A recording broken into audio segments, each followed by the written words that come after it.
Naisip ko lang, unang-una nating content dito is what if magkaroon tayo ng tourist spot kaya dito sa San Marcelino. Gusto kong ipagmalaki ang talento ng mga taga San Marcelino, syempre.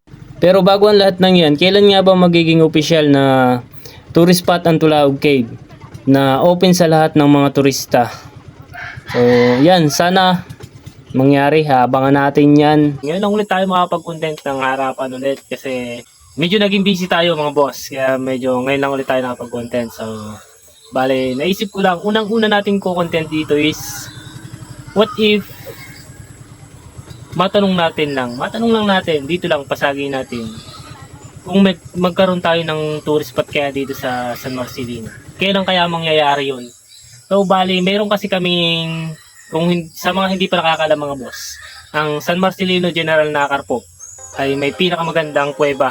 So, bali, meron po kaming Tulaog Cave. So, bali, ang sa akin lang, hindi pa siya totally mismong tourist spot kasi hindi pa siya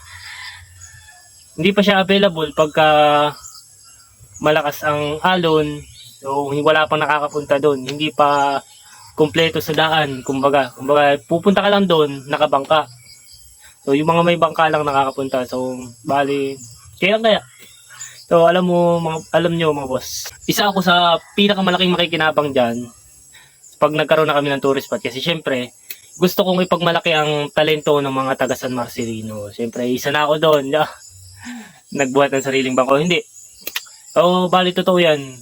Isa ako sa makikinabang kagaya nito. So, madami akong mga kakilala ng mga katatubong dumagat dito sa amin na may mga talento na gaya nito at may iba pa. So, higit pa sa talento na mayroon ako, sabi nga. So, bali, ang sa akin lang, baka naman masagian.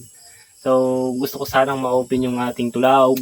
Magkaroon sana tayo ng magandang opportunity. Kumbaga man, kayamanan yan eh. Kayamanan ng ating barangay. So, sana, isa yun sa magpayaman sa ating barangay. So, yun lang naman ang video na para sa video na to. Sheesh!